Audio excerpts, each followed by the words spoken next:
Bago tayo mapunta dito sa chapter 987, mag-recap nga muna tayo sa mga nangyari last chapter. Dito nga sa last chapter nasaksihan natin yung pag-anunsyo ni Momonosuke na isa siyang Kozuki. At anak nga daw siya nila Kozuki Oden at Kozuki Toki. Bali ginawa nga to ni Momonosuke sa pag-aakala ni Kaido na itatanggi ni Momonosuke yung mga magulang niya kapalit ng kaligtasan niya. Kaso nagkamali nga si Kaido. At sa huling scene naman last chapter, nakita nating sinugod ng mga natitirang scabbards si Kaido. So game, mapunta na tayo dito sa chapter 987. Sa unang page nga nakita natin dito yung continuation ng last chapter kung saan sinugod nga ng mga scabbards si Kaido. At gaya nga ng nangyari sa last chapter, nakita pa nga rin ni Kaido yung presensya ni Kozuki Oden sa mga scabbards. At sa ataking ginawa nga ng mga scabbards muling nanumbalik kay Kaido yung kabayanihang ginawa ni Oden noon para mailigtas lang yung mga scabbards. At dito nahulog nga si Kaido mula sa platform. Bali gulat na gulat nga si Kaido dahil hindi niya nga akalain na kaya rin pala gumamit ng mga scabbards ng Ryu or yung Advanced Armament Haki na ginamit sa kanya noon ni Oden para masugatan yung katawan niya. Sa next panel naman kitang kita dito yung mga expressions ng mga scabbards na talagang kitang kita nating gigil na gigil. Syempre kumbaga ito na yung pagkakataon nila para maipaghiganti nga naman si Oden matapos yung 20 taon na paghihintay para sa araw na to. Sa next page naman nakita natin ditong nagulat yung mga tauhan ni Kaido na makita itong mga scabbards, pati na rin sila Hyoguro. Syempre inaakala nga nilang nakakulong pa rin sa Udon Prison itong mga to. At nagulat nga sila dahil nagbalat kayo lang pala itong sila Hyoguro para hindi daw sila mapansin. Anyway, sa pagbagsak nga ni Kaido sa lupa, kasabay nun yung pagsugod sana nila Luffy at Yamato. Dahil off guard na nga naman si Kaido at ito na nga yung magandang timing para sugurin siya. Kaso sa pagpunta nga ni Yamato, hinarang siya ni Ulti.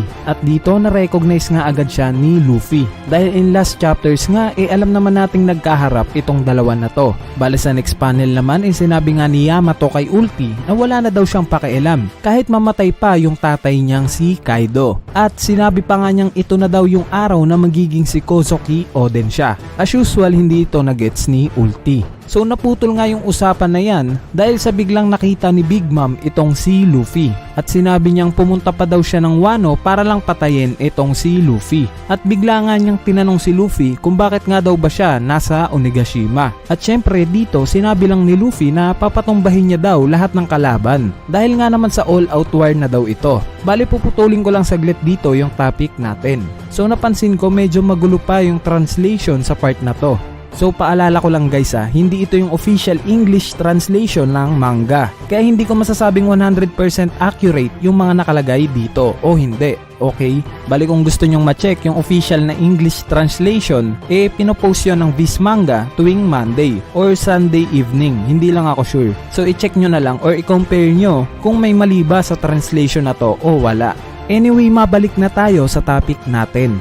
Bali habang busy nga tong si Big Mom sa pakikipag-usap kay Luffy, nakagawa nga ng paraan itong sila Nami at Carrot para makatakas sa mga homies ni Big Mom. At sa next panel naman, dito inaakala nga ni Big Mom na iilan nga lang yung sumugod sa Onigashima, nakasamahan ni Luffy. Ang hindi niya nga alam, libo-libo nga yung dinala ni Luffy na bataan para lang mapabagsak silang dalawa ni Kaido. Sa next panel naman, nakita na nga rin natin ulit si Marco the Phoenix. Dito sinabi ngang nasa entrance daw siya ng Onigashima, kung saan pinuntahan niya pala itong si Charlotte Perospero. Bali mamaya tatalakayin natin kung anong pwedeng mangyari sa pagkikita nilang dalawa. Sa next page naman ito na nga yung pag-aalala ni Kaido sa mga ginawa nila Kinemon para marating yung kung nasaan mang kalagayan sila ngayon. Dito sinabi nga niyang hindi nga daw niya aakalain na sa mga pirata daw sila nakipag-alyansa, especially kay Luffy. Dahil naniniwala nga si Kaido na kahit anong mangyari, titiwalag sa kasunduan yung mga pirata. At nung narinig nga yun ni Kinemon, dito sinabi nga niya kay Kaido na hindi niya daw kilala si Luffy. At sobrang taas daw ng respeto niya kay Luffy. Sa next panel naman nakita nating nag-transform na finally si Kaido into dragon. At sinabihan na nga rin niya yung mga tauhan niya na hindi na nga daw matutuloy yung party nila. Sa halip, kunin na nga daw nila yung mga sandata nila dahil mapapalaban nga daw sila sa oras na yon. At sa huling panel naman ay makikita natin dito si Neko Mamushi na inaasahan yung paparating na full moon. Syempre para sa mga kasamahan niyang Mink tribe dahil alam naman natin na mas lumalakas at mas bumibilis ang mga Mink kapag nakasulong form tuwing full moon, 'di ba? So dyan na nga nagtapos yung chapter 987.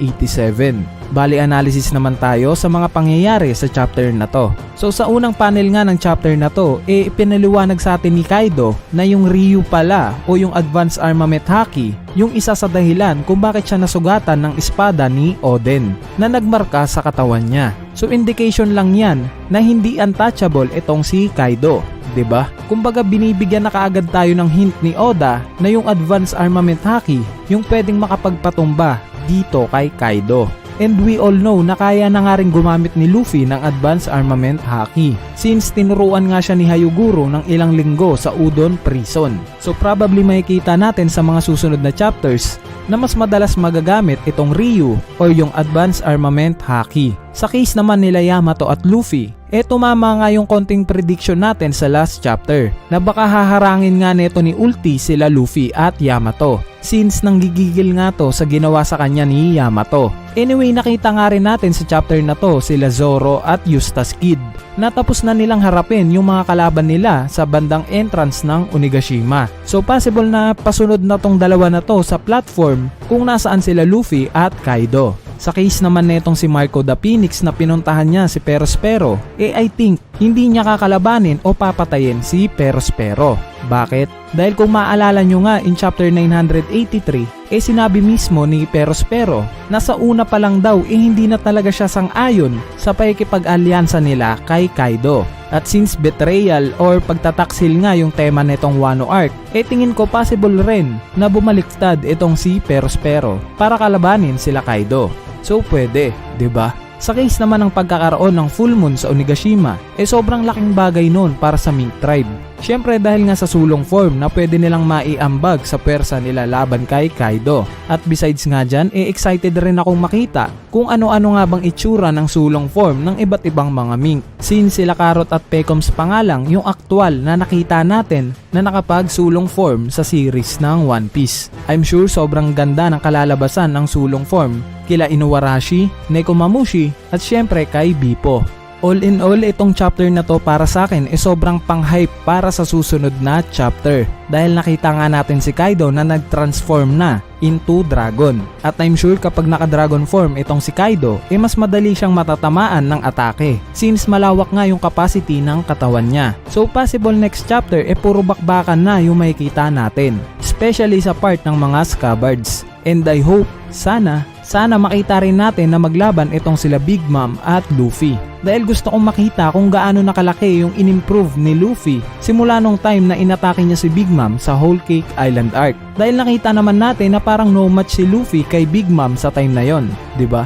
Kaya kung makikita man natin sa arc na to na makakasabay talaga si Luffy kay Big Mom, mataas yung chance na kaya niya na ring talunin si Kaido para sa akin. Agreed din naman kayo dyan, 'di ba? So update lang pala sa reason ng pagluha ng editor ni Oda. Kinonfirm na nga niya in chapter 986 nga yung tinutukoy niya. At yun nga yung time na inannounce ni Momonosuke na siya pala ay isang Kozuki. Anyway, nabalitaan ko nga na papasok na ng last arc itong One Piece. And I'm sure hindi lang ako yung nalungkot sa balita na yon. Malamang kayo rin na sobrang tagal na sumusubaybay sa series ng One Piece. So pag-uusapan na lang natin yung patungkol dito sa topic na to sa next video na i-upload natin. So kung saaling na-enjoy nyo tong chapter review natin sa latest release ng chapter ng manga na chapter 987, huwag ka nang mahiyang pindutin yung like button dahil napakalaking tulong na nga niyang like nyo para sa ating channel. At syempre huwag nyo na rin kalimutang pindutin yung subscribe button para lagi kayong updated pag may bago tayong upload na video. At paalala lang guys mataas yung possibility na manga break next week. Kaya maghihintay na naman tayo ng isa pang linggo para sa chapter 988. So yun lang.